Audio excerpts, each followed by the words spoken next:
How can you upgrade your professional and personal skills to become a roaring lamb at work? Priyesh Khanna and Sreedhar Bevara talk about their respective books and the strategies they learned along the way to become the leaders they are today. Stay tuned to see how you too can become a leader.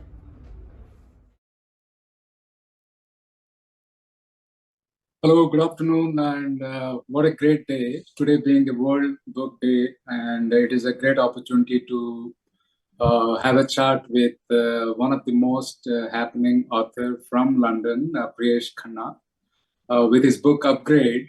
And I mean, he needs no introduction. He being one of the most seasoned banking professionals, he's currently heading one of the most famous name. Uh, that I mean, he's joining us today from London. I am joining from Dubai. And let's see what Mr. Priyesh Khanna has got, not just with his life experiences, but also with his book, which is full of insights. I had an opportunity to look at the synopsis of his book, and it's a great opportunity to speak to Priyesh Khanna. Hello, Priyesh. How are you?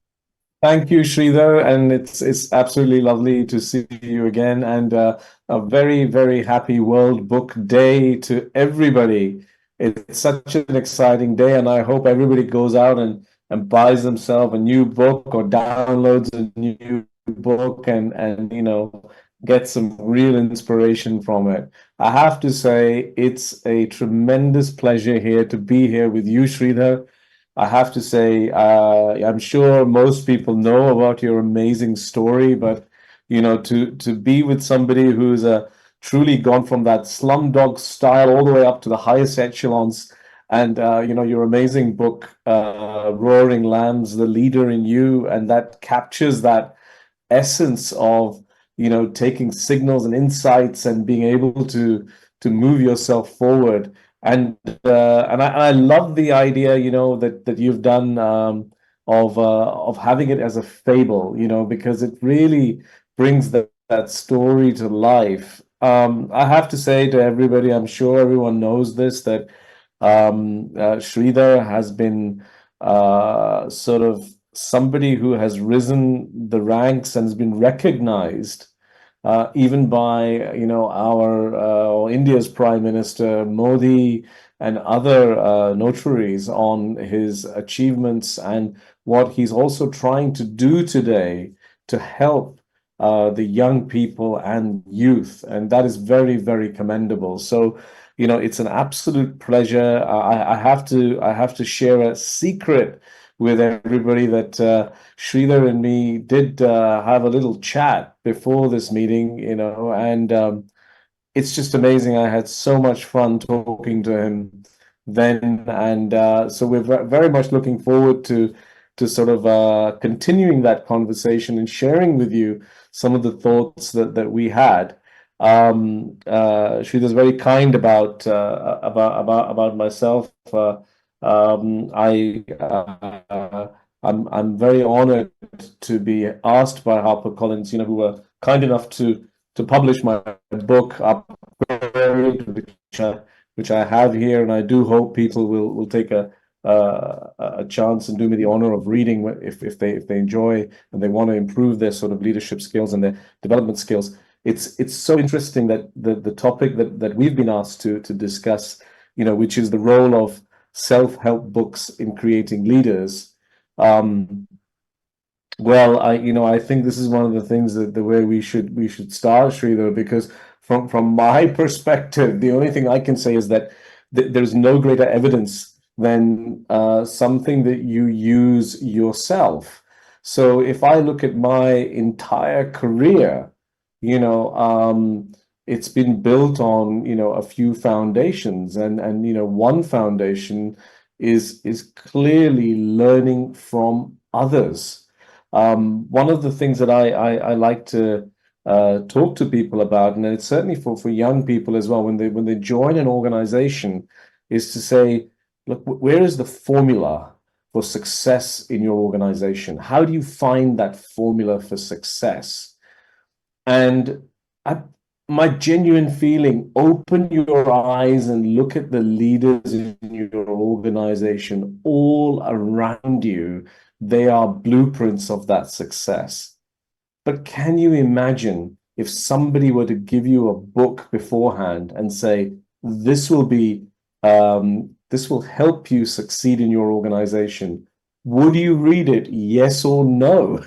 I mean, of course you would read it. And so for me, what has been important for me is from a young age.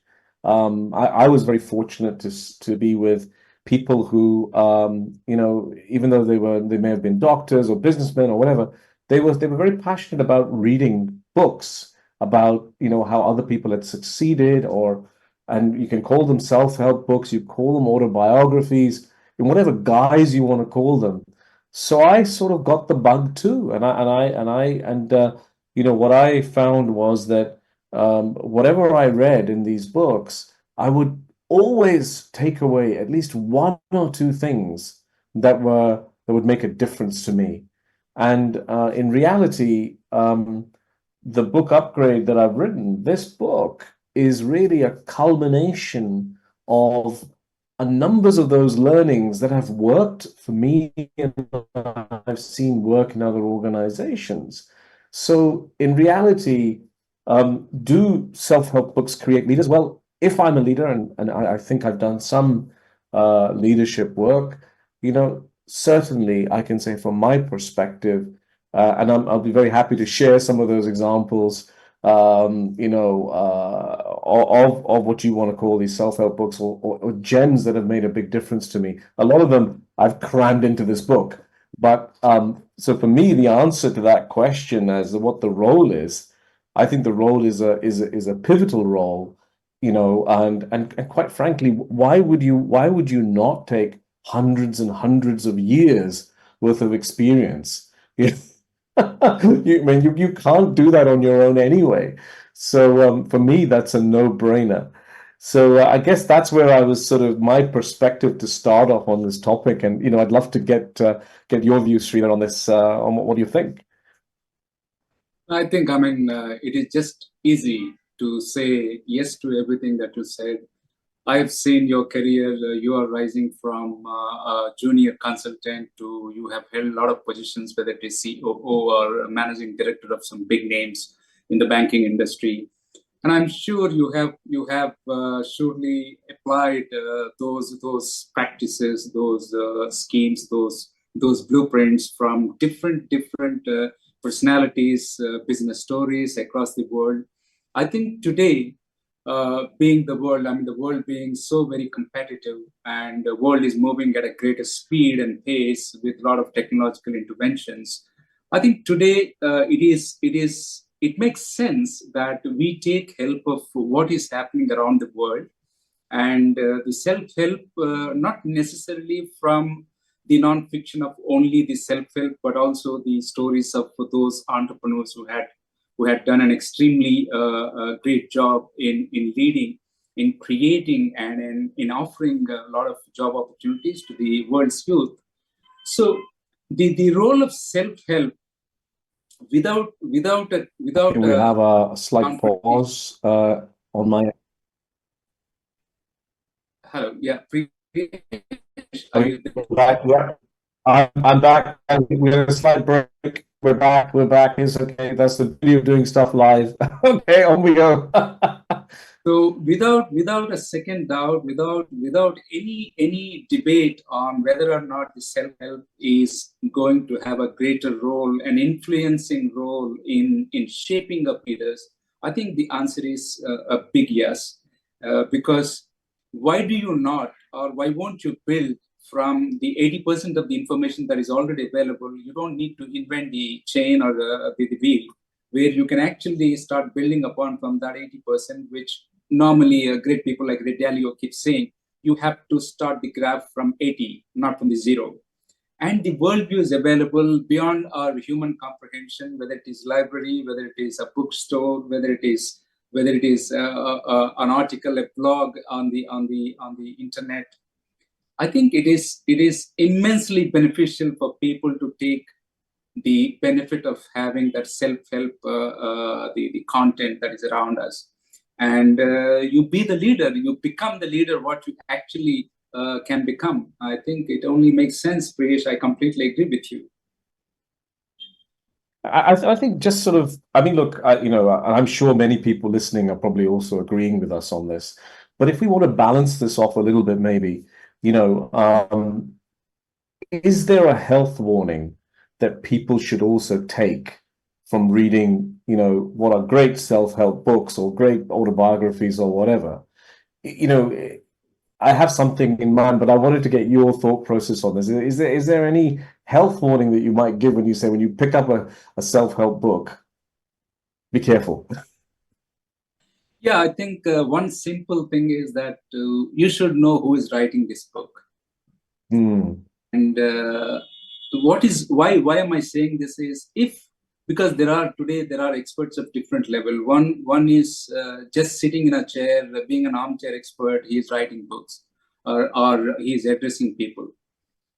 Yes, I can understand, having read 100 books or 1,000 books, definitely you would have embraced a lot of knowledge that is around. And it is also a term of service, that you are sharing that knowledge with the people. That's fine. But are you really looking at the author, whether that author has got some practical experience? Because if I'll tell you an example, a 20-year-old today is talking about a prostate problem, which normally occurs at the age of 50. I think you should be very, very careful about whether or not this 20-year-old young man is capable of talking about prostate, which is generally affecting on a phenomena basis, it is after 50 years. So what I'm trying to say is, you should have somebody who has reasonably experienced about what is the practical challenges in the world. And then the words, the wisdom coming from such people, such person, I think is going to have more impact on the and on the younger generation or the veterans alike. That's how I look at it, Priyesh. I agree, and maybe we are biased, right? Because we're both from backgrounds where we've been there, done that, then written it, if you see what I mean. Whereas, I have read books by people who are clearly just focused motivational speakers, if you like, and they've done their research and they've taken their psychology. Now, that's not to say that what they're speaking about is not good. It may well be. But what I find is that if you scratch the surface and say, okay, I get the principle that you're talking about, but where is the practical example that shows me that really works? Now, why I think this is important in my mind, and this is my health warning, is that not everything that you read you can apply straight away to your circumstances. So we can abstract something out and say, okay, this is a real essence, this is a really good piece of advice. You should always communicate clearly. And in my book, I talk a lot about the rule of three. I like to use the rule of three, which is, three is the magic number. If you say things in threes, it's just about enough information for people to grasp it. If you say one fact, not enough. Two facts, getting there. 4, 5, 6, 7 facts, and I've fallen asleep. 3 is the magic number. And I can give examples of that, of where it's worked in my real life. But it may be that your circumstance is very different, and the person you're talking to only has the attention span to hear one point. And at that point, you'd switch to an elevator pitch. You wouldn't try and break things into threes. So it is about understanding, what is my circumstance and how do I utilize this information in my circumstance? For me, self-help is very personal. You absolutely have to take it personally, because there is no other individual on this earth who is like you. So just because some guy, was very successful, or some girl was very successful doing these 5 things, it could be useful to you. Keep an open mind, but also understand your circumstances and see if you can, best adapt and use it. And that's why I think, sorry to say, when we talked before, you mentioned the point about a game-changing piece of advice that you get. I think that's the point. What is the game-changing piece of advice you're picking up for you? And I'd say that is the sort of the health warning. So, if someone goes and says, right, I'm going to read this book, How to Become a Billionaire, and then I'm going to walk away and then become a billionaire. I mean, I think, okay, it may give you some indications on things that you could do differently in your life that change that trajectory of your life so that you're making more money, like you're saving money or you're investing money rather than just spending money, for example. But you don't necessarily, I think it'd be naive to say, every single one of these magically works. I think that's one thing we've got to be sort of careful about. I wanted to ask you, as we both agree that self-help books have a role in creating leaders. In your own life, in your career, in your leadership, have there been any particular gems that have made a difference to you and say, well, yeah, I took that and that, I didn't write it. I picked up this book off the shelf. I read this and bang, that made a difference to me in my career. That helped make me a better leader. I don't know if there's any particular gems you can share with us. I think there are many such things. See, normally there are two types of takeaway from self-help, for example. The first one is to improve or enhance the horizon of our bandwidth. See, if becoming billionaire, for example, becoming billionaire is the end goal. Let us assume that. But there are millions of billionaires today. They have become billionaire or a millionaire through various methods. And everything is, as you rightly mentioned, everything has got their own personal signature in becoming that. They have their own journey, their own path, and it could be through business, it could be through farming, it could be through anything. Finally, they have become a billionaire, for example. But in this process, if a person who wants to be a successful person, who wants to be a millionaire or billionaire, he can simply choose 4 or 5 such stories and understand what was their journey like. And what are the tips that they have followed? Because today people are sharing the wealth of knowledge without any inhibition. We are in this era where people are openly sharing their knowledge, sharing their wisdom, sharing their practical experiences. We are in such a communication era where that communication is overflowing. Absolutely. So choose what is going to be your path and who are those experts in that path already. And look at how they have journeyed towards the goal of the common goal. Now that has become a common goal with you. And the takeaway from those lives will certainly make you or will certainly help you assert what should be my way of doing. Because at the end of the day, this is your game and you will be the player, captain, coach, mentor, everything is you. Exactly.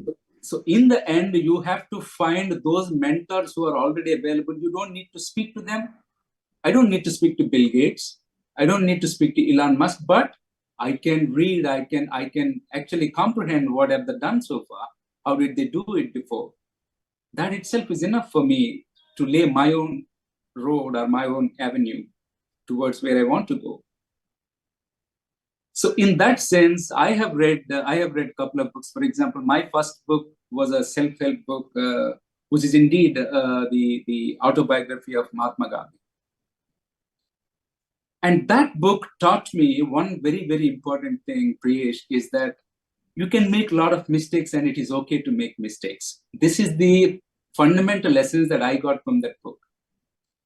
Mahatma Gandhi wasn't born as a sage. He didn't lead a life of saint. But then eventually he has turned the father of the nation and an icon of the world who proposes the peace as the fundamental tool or the ammunition to achieve the liberation. Absolutely. But life, if you see Priyesh, he has gone through a lot of challenges. The very ordinary life of an ordinary human being, you went through the emotions. You had done everything a student might have done in your career, and you have a lot of failures, and you accept. You talk about your failures, you talk about your mistakes, And then you became Mahatma. So which means that book, reading that book, because until reading that book, I only knew Mahatma is Mahatma and he got the freedom for India. That's it. But when I read the book, I understood it is okay to make mistakes. It is okay to be your normal human being. But for him, that click moment came in while he was traveling in the train in South Africa. So that is his takeaway. He felt, okay, there is something fundamentally wrong with human-to-human relationship based on the class, sex, or the race. That's when that prompted him to go back to India and did what he had to do.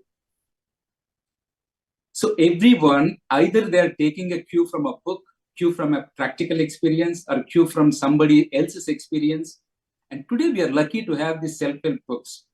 And on this special occasion of World Book Day, I think it is important for us to promote this reading and inculcate the habit of reading in the younger minds so that they can take a lot of moments, such moments. In my case, that book helped me that I can make mistakes, but it is me who will have to again gather myself and start doing something important.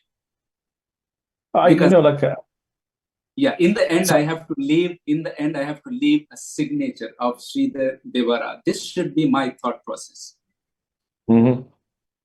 Yeah, over to you. That's right. No, I so agree. And as I said, I think autobiographies are some of the the best self-help books you can possibly get. I think one of the beauties of that transition between autobiography and a self-help book is that the author has done a lot of hard work in distilling out the learning, and some of these guys, obviously great sort of journalists and people like that who've taken some of the learnings of leaders and brought it together.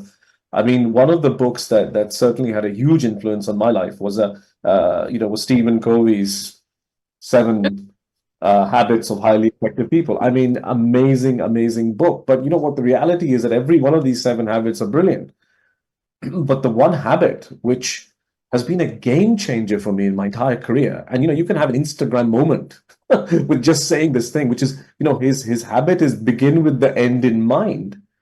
And it's so, and obviously he explains that in more, but there's so many dimensions to that I have looked at that from a project management point of view to say, well, what is the ultimate outcome going to be? Why are we doing this? What is the objective? How are we going to measure it? And then you can look at from a planning point of view, how do you break that down to where you are today to get to that point? That whole mindset perspective would convert and has converted, a conversation which says that, oh, what are we trying to do and how are we going to do it, to actually, no, let's think about what we're trying to achieve. Suddenly my language has become the language of a leader, and maybe I would have got that on my own after 10 years worth of work, but I picked that up very early on, and it became very useful to me. So that is a very powerful example of a book. Sometimes what also happens is, experience leads to sort of questions. I'm sorry, my PC's beeping a bit. I'm apologies for that. Experience sometimes leads to a desire to learn. One of the things that I always was amazed with, and I continue to be, is how some senior leaders, remain in such a calm sort of mind when they're talking and when they're dealing with high situations. And I've been on a quest to understand that, because that's a reality of human emotion, isn't it? You are going to react, things are going to happen. So how do you control yourself in that circumstance? There's a chapter in my book on this, but I've stolen that. I was about to ask you about it, Priyesh, that since you mentioned about Stephen Covey's the 7 habits, and out of which you were fascinated when you went through that, end with the beginning. Yeah. You have in your own book, you have your one of the areas where you talked about end journey and beginning of the journey. Yes. So what prompted you to correlate with that chapter? If you can quickly throw some. Yeah, absolutely. Very nice of you to ask. And that's what I was basically saying that, I very happily have taken ideas from other people's, but what I've not done is taken an idea and said, oh, that's a nice idea, let's write it in my book. What I've done is I have lived that. I've adapted it to myself. I've said, yeah, this really works. And by the way, you can also do two more things at the end of it that will make it even more effective. So you know that your end journey, where what you're trying to achieve, where you're trying to get to, if you keep that in mind, then that really helps you get to the place where you've got to. But once you achieve that place, you then realize, actually, this is just the beginning again. Because at every point, you are basically rising. So this book, Upgrade, talks about how do you rise or help yourself to rise from the most junior level in organization to the most senior level. That chapter in the book is about once you get to that most senior level, how do you then operate? And what tools could you use to help yourself operate in a different manner? One of the tools is a tool about principles. A lot of people fight over how they're going to do things. Should we use this technology or that technology, or should we do it this way or that way? In the same manner where you begin with the end in mind, if you draw back to certain key principles, why are we trying to do this? How will we know we are successful? Why should we go in this direction? What is it going to mean for us and our clients? If you draw back to those principles in the beginning and you get those right, the end becomes much clearer. The whole journey becomes much clearer. So this is where, I've taken a principle, a self-help principle that I've learned, applied it to my life, and then also said, actually, what we can do is to further amplify its impact by having another concept. And by the way, that concept of principles, I noted from watching another leader in action in one of the very large global banks. And I thought, this is fantastic. This is another application of this same principle, but it's just the other side of it. So this is where these things have become very, very powerful and useful. Coming to the point around emotional control, there's a really great book called The Chimp Paradox, which basically talks about two brains. One is talks how do you switch on your when you need it? How do you control your emotions? So again, I've taken, I don't know, are we still there? We're probably there. I've taken some of that and put that in. Use that, and I've seen people use that sort of print. Now, whether they took it from this book or they've learned it naturally, I don't know. But I noted that it works. So all of these things, I think, have there are many, as you quite rightly said yourself as well. There are many things that we've learned. I guess people don't talk about it that much. People utilize them. They get on. Maybe there's their secret weapons, which is fine. Whatever way you want to do it. But fundamentally, what I can say is these things do work if you apply it to yourself. And it's a mindset thing. Once you have, I think the challenge is that there's so much there. Sometimes the challenge becomes, what's useful for me? What should I do? And I don't know if you have any thoughts or advice on that. You walk through an airport bookstore and all these great books there. I'm somebody who can't resist. I always pick up something and buy something. But do you have any sort of thoughts? And I'm putting you on the spot here. Any thoughts on how to choose the right book for yourself, if you like? See, fundamentally, we wouldn't know what is there inside of each book. So, but why are we doing this? Why are we doing this self-help, for example? Because everybody, the human, is constantly challenged to do better in life.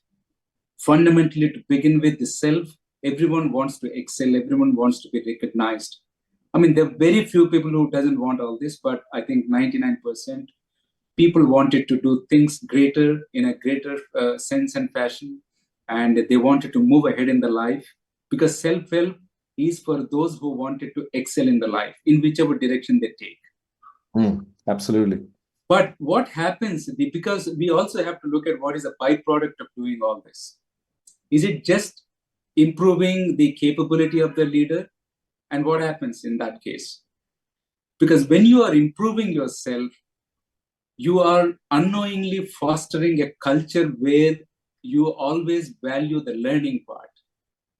And your ability to collaborate with your people becomes much better.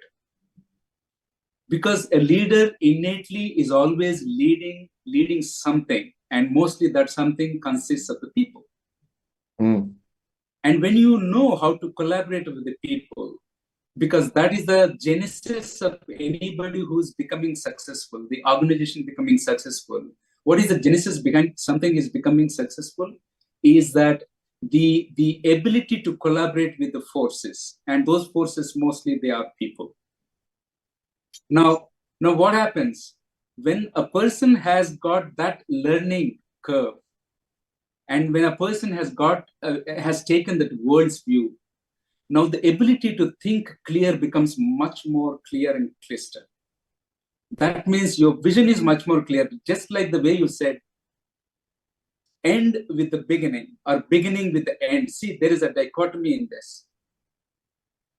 But to have such a clarity about what may happen, what has happened in such several cases across the world, there is always an ability to have a greater intuition, because that intuition is normally, it's not just a gut feeling.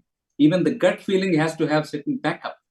That information, because at the back of your mind, there is a lot of information that is processing, that whatever you have read, whatever you have experienced, whatever you have imbibed from other people's success stories or failure stories, all this is helping you to have a very clear vision as to where exactly you want to travel to, and how do you take the forces along with you. So self-help is, I think, we are very lucky to have a section called self-help. And also, Priyesh, you and I are happy to be contributors in this section. There's no doubt about it. Absolutely. We might be bringing our own life experiences, and in the perspective of the world books or world stories. I think that's a great opportunity for us to be in the area where we wanted to contribute and empower the younger generation. I think that is something that the World Book Day is actually once again giving that opportunity to come together and go ahead once again to those bookstores and pick up a book that can probably change your life. Absolutely. I completely agree with you. On World Book Day, pick up a book that will help you change your life. And I think the one thing I have to do it is that these view mind models, these are scientific point of view. All of these books ultimately models of how things can. So, I think that's what I look for.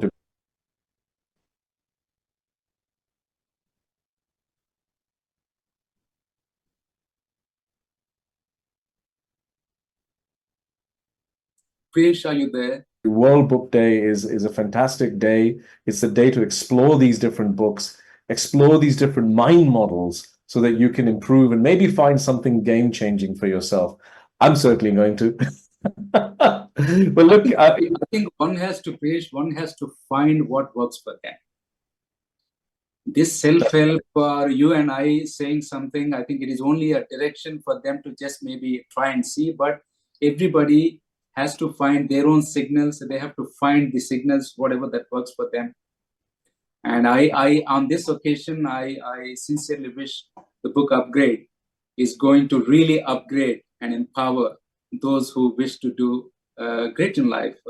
It's a great book, Priyesh, and I communicate once again my best wishes to your book.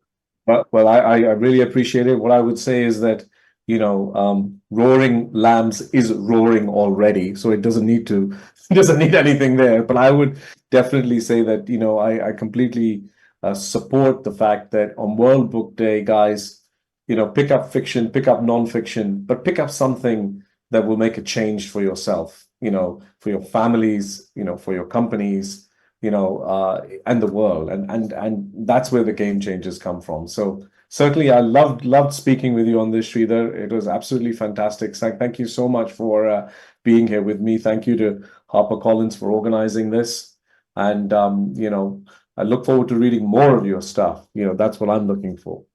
Thank you, and I once again thank HarperCollins.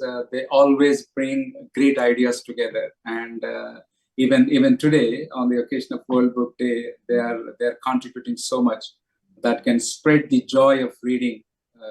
Nothing more to it. Thank you so much, Priyesh. Pleasure talking to you. Thank you, Sreedhar. Thank you. Great to speak with you. Thank you.